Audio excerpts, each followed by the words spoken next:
community action partners, things like that, because we don't want somebody to get lost in the shuffle just because they may not be eligible for our program, or they may come across a veteran that's a perfect fit for our program. The big thing I like to point out to people is we are not a handout. We are a way to help our veterans get stability in their footing.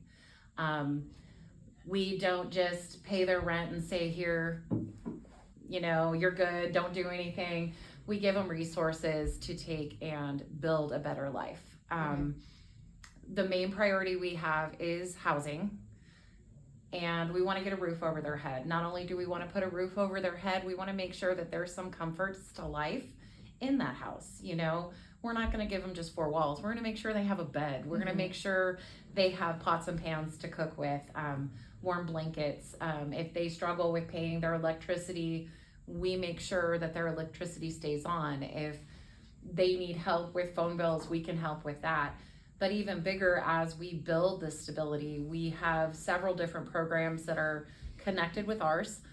One of them is called HVRP, and they help with employment. I know he works very closely with them, but it's a way to get them out there and help them with their resumes, cover letters, help them find different applications. If for some reason they can't do the job they did before, whether it's due to an injury or they're dealing with PTSD, it's hard to be around people, we help them find a niche that's going to work well for them, so that way they can grow their finances. If you have somebody who may already have a job, we'll work with them to see if we can find them a better job. The whole idea is to give them that financial security.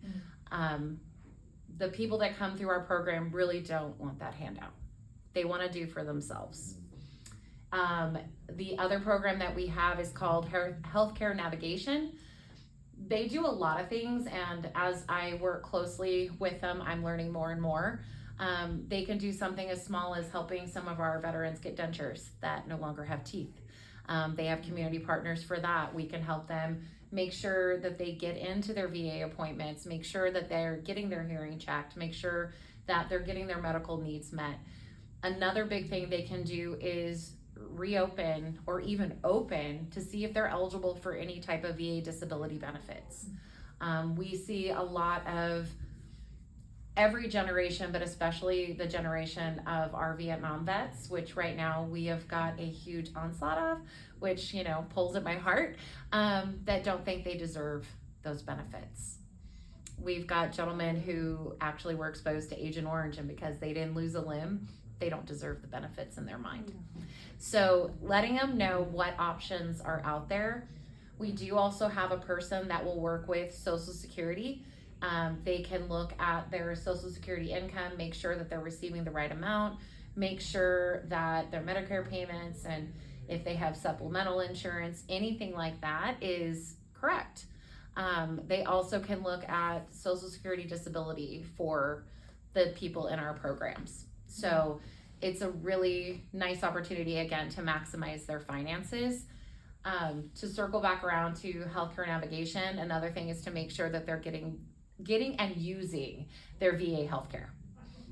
We have, again, some people that are like, oh no, I don't deserve it, I don't need it, let somebody else have it.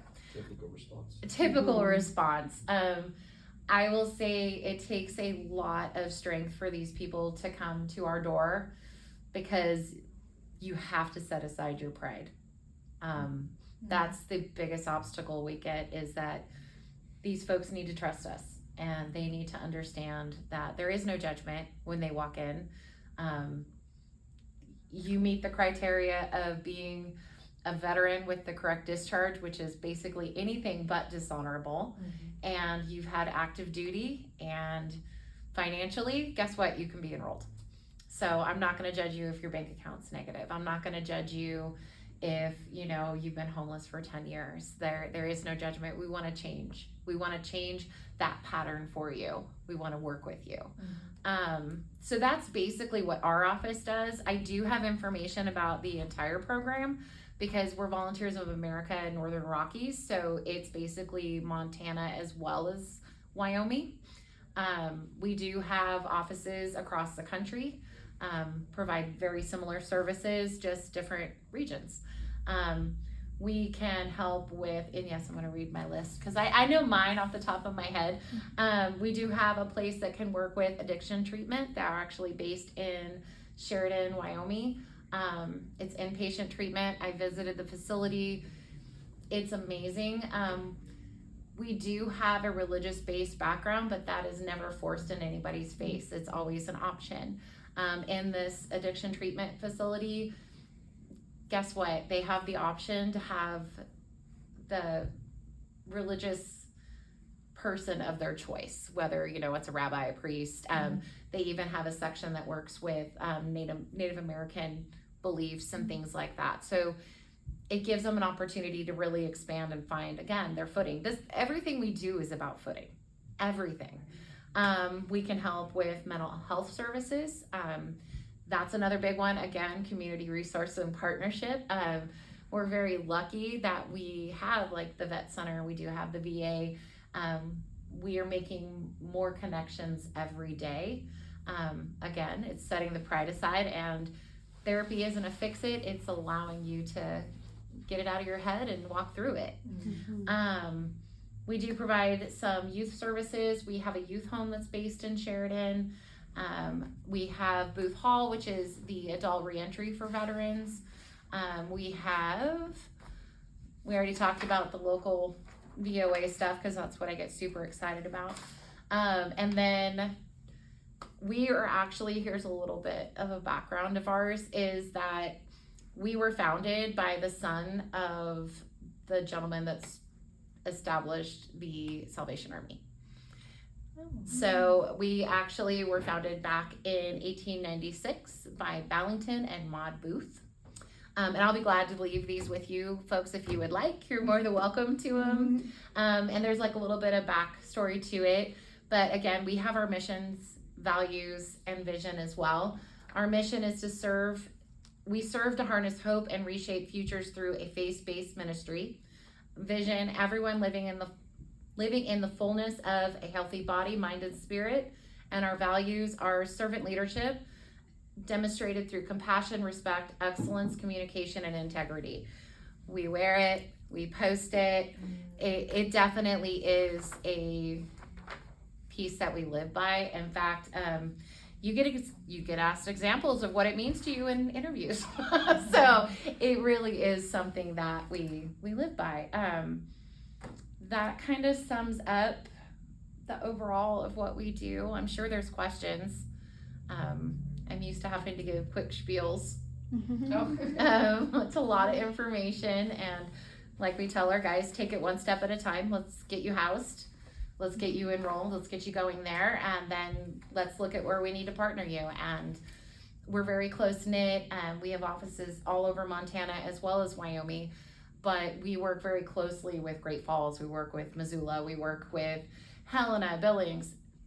We take a veteran. It doesn't matter if they're 2 hours away. We'll call. We'll figure out who they're closest to.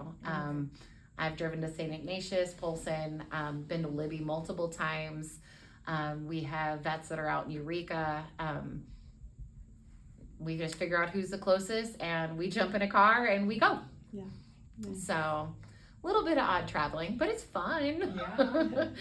Like, as long as the weather's okay. Yeah, but to see the state. There you go. yeah, but even then, we work very closely with the other offices. They'll pull us into Sheridan about once a year for our small titles, so we can work together and make it even better.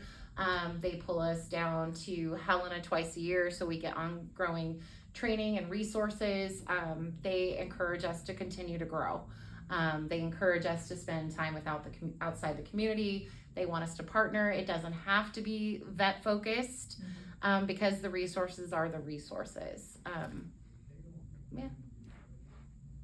So. What year did you say it was founded? It was founded 1896. 1896. It was a little different back then, but the general consensus. And as far as the demographic of the people that work for us, or work with VOA, you've got veterans of all different branches. You've got veterans of all different experiences. You've got ministers that have transitioned over. You have people who are social workers. You have people who did hospital work, but then you've got people like me who my degree's in business and HR.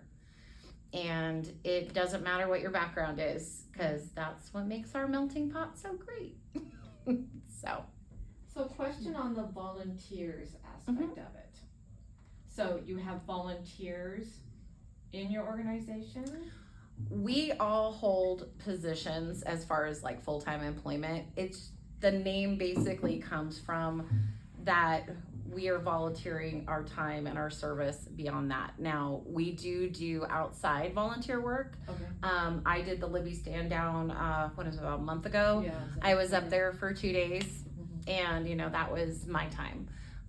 If we do stuff outside of work hours, that's our time. But it's basically saying, I almost look at it like we are volunteering our gifts to make something better, because the joke is nonprofits don't pay that great, but it's worth every penny. So I like that. that's why we call it VOA. Okay. Where's your main financing come from? We actually get a grant through the VA. So it's something that we apply for every 3 years. We keep meticulous records, as just to kind of go to the more business side of it. Every interaction with the veteran is recorded. Every piece of monetary that's spent is recorded, every service. So when they meet with the person who does employment, they'll go through and be like, this is what we did. If they meet with our healthcare navigator, they'll be like, hey, I got their releases signed, so we could pull up their information off the archives. We have to justify the money that we spend. So when you say recorded, nowadays recorded, we kind of assume it's video, audio, but what you're talking about is documented. Yes, Okay, yes. that makes sense to me. Yeah, and we have 2 different programs. One that is our private network, so that it works between us, and then there is another program called HMIS, which we have releases signed, and of course, like I tell the veterans, I'm never going to do something that you're not aware of, but we're able to share their information, and it'll work within the community, and it lets us expand their resources. So your 3-year grant, is that for the region or is that for the nation? That is for the region. Okay. So each region applies for their own grant. And then that way we can make sure that no one's getting shorted on resources, because every state has different needs.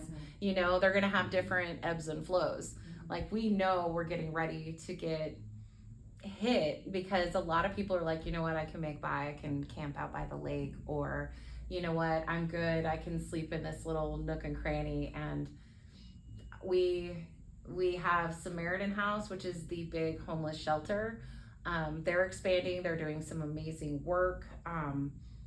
But losing the warming shelter, no matter what your opinions are, that's going to push an onslaught into resources like ours, which is perfectly fine as long as we have the ability to serve them.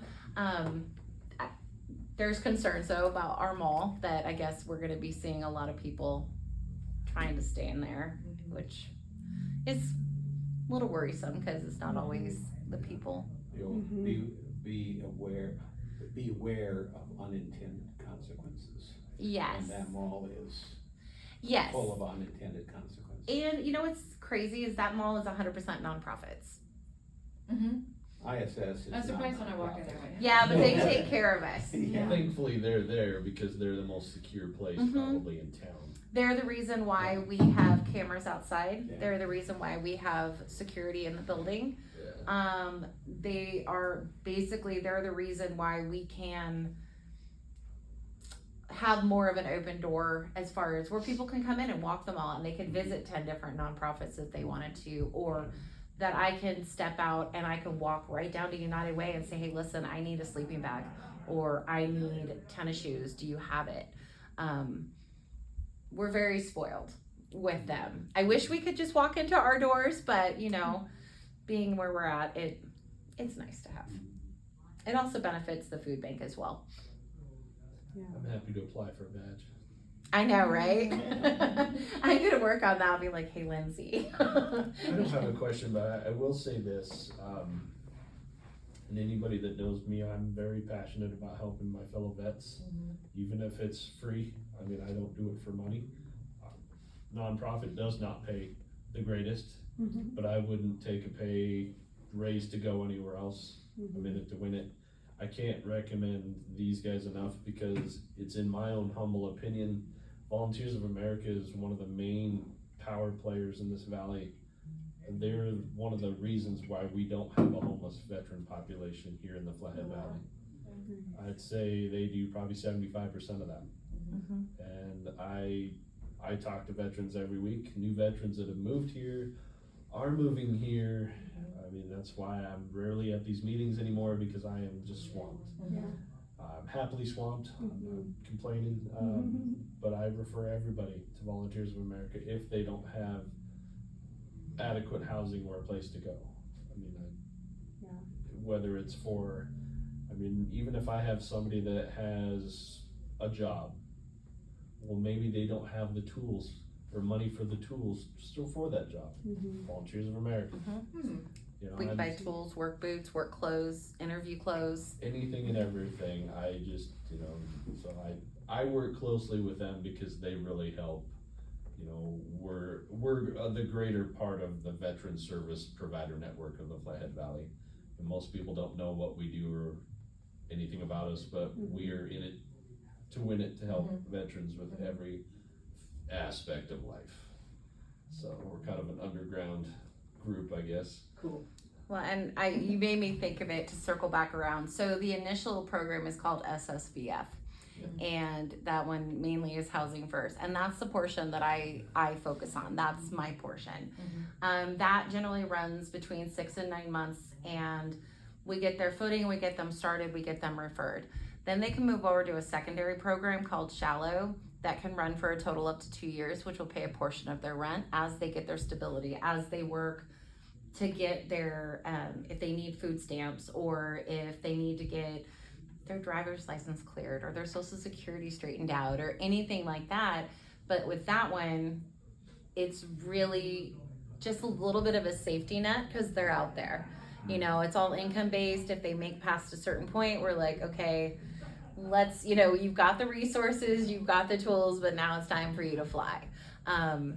But we never cut the ties. If I have a vet call me that's been exited and they have a question or they need a resource, we accidentally get a lot of VA calls and they'll be like, I think I have the wrong number. And I'm like, okay, what are you looking for? You know, maybe I can direct you. I get those too. Do you get those too? Not the VA. Yeah, so it's just kind of fun because it's to watch them grow. An example would be I call him Crunchy, little angry man, and we have one gentleman who has been in our program for a little bit.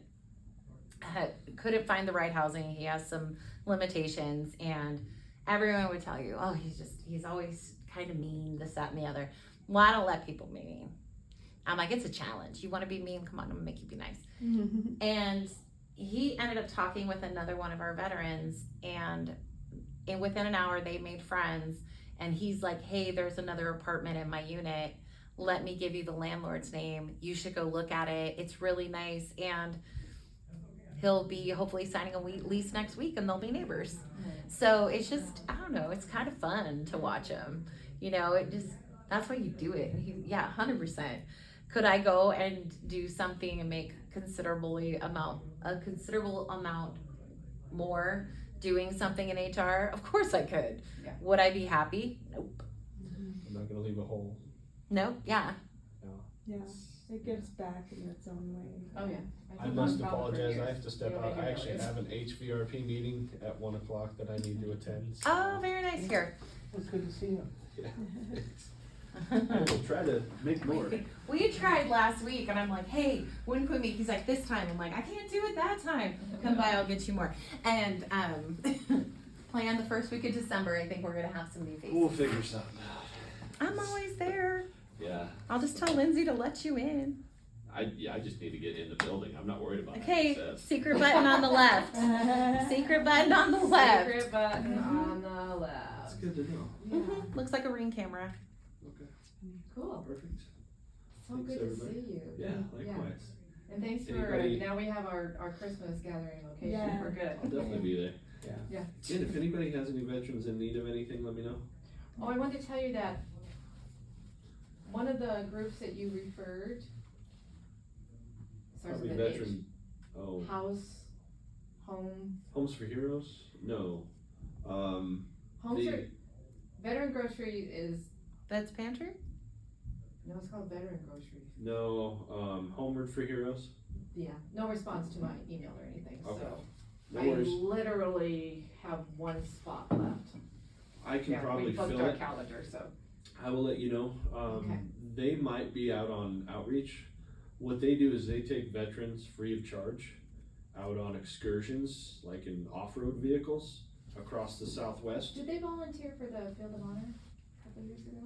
Possibly. I met They're somebody. the Jeep folks. Where I was like, They're always in I don't have my Colorado or Jeep anymore, Arizona but I with can go get veterans. it. Some of my loads of That's their way of treating PTSD without a clinical setting. Okay, And they're very good at it, but if there's no response, they're gone. okay, not a problem, just wanted to follow up on that. Yeah, I did will- let Mariah and Kat know that there was no response. Okay. Just, I will come up with another veteran group for you, yeah, if you need one. not sure if I need one, but we can definitely look at putting them on the calendar for the next fiscal. Yeah. If you need if you need a Stephanie needs- filler, I could probably talk all day. I know, I'm happy to come talk too. last time came and talked, we cried. Do you need these? I have plenty. Okay. I just don't have the business cards, so, Well, and now you do. I have more referrals, so I need to hand your card out to more people. Please do. I fly through these, so. Just, we have a meeting in a week, don't we? Or is it the week after? Are they canceling it this month? I'm gonna cancel it this month. 'Cause Okay. it falls close to the holidays. I'll just hunt you down. I may drop some off at your office. Stop by. Just let me know ahead of time if I'm in the office. I'm not in the So I office. have a all the couple time. that I'm gonna send you and have you check them out. I've made initial contact with them. One of them is the 9/11. Yeah, There's so many veterans. they did, groups. every year, they do a 9/11, gathering presentation. Is that the one in Big Fork? Yeah, it was amazing. Let me know. I cried. I may already be involved with them. And then I met somebody else that's connected with them. Veterans something, I can't remember now. Anyway. Yeah. I wanted them to Shoot get you connected email. with you somehow, so I will, I'm trying Shoot to you be there. involved in every veteran group. So yeah. it's hard. Well, the 9/11, we're losing the, significance of knowing what that was all about, because now we have youngsters, right? It's been 2 decades, so, and then they have connections, they always have a guest speaker that comes in that somehow is veteran connected. Mhm. Yeah, it was, I mean, you could just do this full time, like, there's There's so much in many Big wonderful Fork. groups out there. There's so many retired generals in Big Fork and people, if you Oh, yeah. knew what they did He was naming Mhm. some and names. who they were, you'd be astounded and amazed. Wow. Yeah. So, We have little nest. I've Yeah. learned. You have Mhm. little nest, like you've got your special forces and this Yeah. valley is a veteran stronghold that It you will is. never know. it Oh, is. yeah. I mean, I know people that would blow your mind. Mhm. You'll never know that they're here. Yeah, Mhm. well, not We'll even never them know. being here, but like this valley, seeing them rally together and Yeah. raising money or doing whatever they need to when they know that it's for veterans. They say there's only about 10,000-12,000 veterans. There's about 40,000 Oh, veterans. I was gonna say, yeah, that's No. not. I like to say We that. are And, not. and more coming, because I know retired special forces generals that are like, Mhm. yeah, I'm moving everybody here. Yeah, Yeah. yeah. Okay. Okay. Alrighty then. But Yeah, that's who thanks. you I mean, we want. appreciate it. Right, It's like, like, yeah. yeah, these are I've who even you been want. told if anything ever happens on a large scale, you won't have to worry because we'll have our own police force in the valley. And most of the Flathead County Sheriff's deputies are veterans. They're combat vets. So, Yeah. I mean, yeah, there's no worries about anything in the Flathead Valley. Yeah, There's a reason why veterans are moving here. yes. Yes. There's those that just want to be left alone and raise their family in a peaceful setting. And then there's the rest that they're movers and shakers and they love it here. And they want to make this place and keep this place what it is. Love that. I love it. So, Yeah. good stuff. More to come. Alright. Oh, yay, thanks We for will see you again coming. soon, Yeah. and I'll send you that information. Yeah, I appreciate it. Those two. Like, I think it would be a real good connection for them to meet you and you meet them. I'm always a Yeah, big cause Fork. I was ready just to jump in I and like Big volunteer Fork. all my time, and I'm like, made me cry, it's like, oh my god. Most of our meetings are in Big Fork at VFW, so I'm always in Big Fork. I should just set up an office there. I'll meet should. you in Big Fork. Just You get let it me over. know when you're at that Should. VFW. That's where we'll I'm meet always up. That's just at right that up the VFW. road from me, Like, we have an yes. office there, if you ever needed a. You a do, desk to sit yeah. at. We have the back room in the VFW Oh, nice, Yeah. that yeah. we always use, even though it's a Yeah. meat locker. You can see your Kinda breath most of the interesting, I time. know that back room, there's a story to that. Yeah, it's a It's good with my place. dad. Yeah. I'm still trying to break into that breakfast that all the old veterans have there. They won't let you in? I just never have had time to go there. Oh. I forget the name of the group, but it's a really funny name. It's the who's who of the retired veterans that they meet there. Aw. Yeah, But they're all like 70s to 90s age wise. great guys to hang out with. Oh yeah. Oh, those are my Great guys to favorite. hang out with.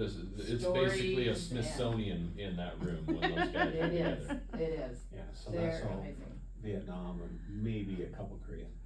Yeah, My dad Korean. was Korean. Yeah, Yeah. Korean are the ones. I mean, my grandfather, he's still alive. He was Korea, but the Mhm. Korea are the ones to know right now because, I mean, The they're up there in generation. age. Unfortunately, you know, I enjoyed all my World War II guys before they passed on. They were all almost like 100 years old, Yeah. Mhm. and I was like a little kid listening to. I mean, I could listen to them all day long. Yeah. Just in awe. Yeah. So. And it wasn't until very late in their lives that they would really open up the stories. They just didn't talk about it when they were raising families. If you're They a never talked veteran, about you what have they a want. tendency of getting it out of them. Because then Yeah. you break the ice. Yeah. Yeah. So, I'm not fluffy, so I can usually get some of it. Not the good stuff. I get some of the good stuff, yeah. but I tend to, I'm making them feel comfortable. But now I want the stories. I'm gonna put my vets with you so I can get the good stories. I'm happy you have something in common. Yeah. Different war. Yeah. So, Yeah, different world, but. well, everybody have a wonderful day. Thanks, You you too. I'll too. get to my meeting. Alright, See you next alright, thanks. Bye. So, I'm not connected like most of you are around here, Oh, yeah, I I have grew up in all but of that. retired Secret Service, Yeah. retired CIA. You never know anybody's CIA until after they're retired, yeah. Mm-hmm. because they're never CIA until they're retired. Yeah. Some special forces. There's one guy in our subdivision who worked for military intelligence until he went to work for the NSA, and then he retired from that. You know, really, really interesting. And it's people, all so, ages. Yeah. Mhm. Like, yeah. I know one he was special forces and he's 35. And he served over 8 years in the military, you know, but to look at him, you just be like, okay. Mhm. Because we do also, the homeless piece is a big part of what we do. But if somebody's at risk of losing their home, we can usually step in and help with that as well. Okay. So how can we, or just the general public, help? Is there volunteer opportunities? Are there funds donations that? We can always partner you with where there is a need. And like I say, it's crazy how tight this little community is. Like when we were in Libby, James was there too, and I had this little vet, and he was much older, and like he had all these things where like you should be receiving some kind of VA disability, and he wasn't getting any. And I went over and asked James, and he's like, give him my card and tell him to keep bothering me until I get to him. We always tell people, give him 3 calls and call me back if he doesn't get back with you. But he told this little guy, he's like, no, I'm going through this with you. We are going to go each step until we get there. But again, it's resources. I need to get him this information. Like we had a lady who works closely with VA disability as far as their insurance and things like that, that does all kinds of mental health care. They do like 6-week programs where they can get it covered, where they can go in and get treated for their PTSD. There's a lot of sexual trauma that happens within the military with both men and women. There's resources for that. There's resources for alcohol, drugs, gambling, all the fun coping things. But as far as that, yes, we always have something that we could point you in the direction that they're looking for. We just try to, it comes our way. Yeah. Okay. So I had a question regarding the difficulty for a veteran to go in and ask for help. Kind of just going by my dad, and maybe my dad was just belligerent, cause he's like, you owe me money, I'm gonna go get it. Like, he fought for an increase in his disability. First he fought for it, and then he, I think till his dying breath, he was still going, you owe me more. But he never hesitated on going and getting whatever, services that he could, very much tapping into it. On the other hand, and he did have PTSD, he was in Korean War, but he didn't have some of the, side effects of war, other than the PTSD, alcoholism or drugs or homelessness. So is that a factor that adds into why the reluctance to go in, ask for these services that, yeah, you don't have to have an arm blown off or anything, you're a veteran, you wear that's the calling card, that gets you in the door, cause I can't go in and get it, like your average everyday citizen. Well, there are programs that will help with those that aren't veterans, which is really nice. And again, that's a resource we can always put them in touch with. Say they don't qualify. Active duty would mean beyond training. So some of the things like National Guard or, the reserves, they have to have at least 1 day of active duty to qualify for our program. If they don't have that, unfortunately, they're not eligible for our services. Right. Yeah, but you don't get into the reserves if you haven't been active. National Guard, that's different. But we have to see it on their DD 214, like things have to be listed. But I have resources within the valley that I will partner them with. I just dealt with this with a gentleman the other day. I've had several in the last couple months, but getting them partnered so that they're not on the street. That's the big thing. You're gonna see all different kinds of personality types, just like you would in any other section of the population. A lot of it is pride. A lot of it is, I should be able to do this on my own. Like I tell them, most people right now are living paycheck to paycheck, and one missed paycheck will throw you off. Absolutely, 100%. So if you've got these guys that have no other income, like no disability, no VA service connected, non-service connected, nothing, and for some reason their PTSD, which they don't know what it is, kicks in, and all of a sudden they can't be around crowds, or they've got a shoulder injury and they can no longer do roofing or construction, well, then they have no income, and it's hard because I want to jump all the way around. It's not uncommon to see, and I've had this conversation with my husband. Every vet I've met, I've yet to meet one that drugs put them on the street. Alcohol put them on the street. I've yet to meet one. So it's other pieces.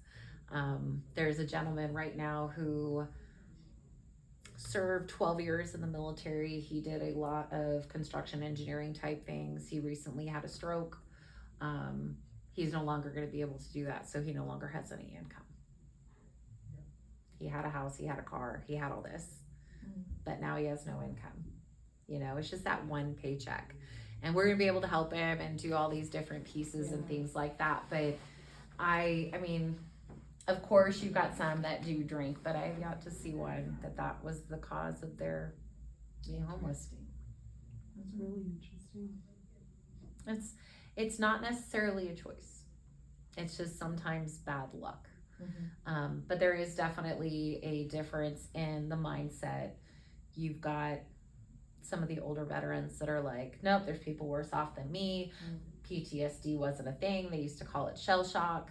I'm like you, I come from a military family. I have an uncle that did 3 tours in Vietnam and 1 in Korea, and then also dealt with the Bay of Pigs a little bit somehow. I never dug. But he would never say PTSD. It was never called PTSD, but he could not sleep. He would go out hunting with my dad and all his brothers, and he had to sleep in his truck. Well, it was never called PTSD until well after the Vietnam War. Yes. And of course, I was in the last draft, okay? Okay. All I know is my number was bigger than 19, so. Okay. I never win, but, I'm astounded when I talk to people 30, 35 years or younger, they don't even recognize the name Vietnam, much less tell you what hemisphere it's in. Really? It blows me away. I had a former son-in-law who was a med flight helicopter pilot. He didn't know what a Huey was. Oh, gosh. I can tell you Wait, a do you know what a Huey Huey from is? 20 miles Yeah. away. I can tell you from the sound because I heard it every single night on the news. It's- You know, If you're a and it just helicopter blows pilot. me away. Yeah, I knew it was But, aircraft. but I mean, World War I, it was shell shock. World War II, it was battle fatigue. But then when everybody came back, it really wasn't there. And the Korean War, it was called like the Silent War because, Mm-hmm. you know. But if you ever get to Washington D.C., yeah, you've heard about the new World War II memorial. And of course, the Vietnam War memorial. I mean, that's real close to my heart. But you walk through the Korean War memorial. I was there, it was 95 degrees, 95% humidity, and I was chilled to the bone Oh, my. walking I didn't know through they it. had one, a memorial. Most people don't. It I is did the not know. most amazing one. It's not real big, but it is amazing. It's all stainless steel. And you talk about the cold in their eyes of those statues. It's amazing. Yeah. There's very few Korean War veterans you can even talk to anymore. They're Mm-hmm. pretty much gone, as is World War II. But you know, Vietnam was near and dear to my heart. And when I went to college then, I started college in '73, right when the war stopped. And I've never met a Vietnam War veteran who wasn't screwed up in the head. Mm-hmm. Not one. Yeah. Well, you I guys. had a first lieutenant cousin of mine who came back alive, a first lieutenant. Oh, wow. Well, and I think there was a lot of criticism around that time. You know, that's when the protests happened. That's And exactly right. And I it- feel like that's still yeah. around today. I mean, There is still a little bit of that, yeah. Any of you ever seen the movie Coming Home Yeah. with Bruce Dern and Jane Fonda? I don't think I have, but I'm going to have to. Oh, Yeah. wow. Number one, it's the best use of music I've ever heard Yeah, it's really good. in a movie. I mean, of course, this is music that you only hear on the oldie station, but boy, you really understand what the veterans did not come home to. Mhm. Not what they did come home to, but what they did not come home to. Yep. They were, I've always said in our society, the only people treated worse than our aged was the Vietnam War vet. Mm-hmm. Yeah, it was horrendous. Mm-hmm.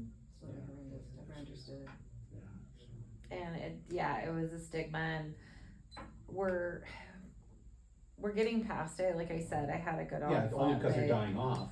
Well, I mean, as far as the veterans, they're finally being able Yeah. to speak. Yeah, yeah. I know, and it's funny, you were talking about the music. My dad's 85. I'm the youngest of 5. He was much older when he had me, but he was one of the youngest kids in his family. So that was the music I was raised on. But So you are an educated woman. I am. Gotta love the Yeah, music. yeah. Gotta love the music. That's but a thing, educated women. yeah. It seemed to all of a sudden become a thing during this Yes. whole election.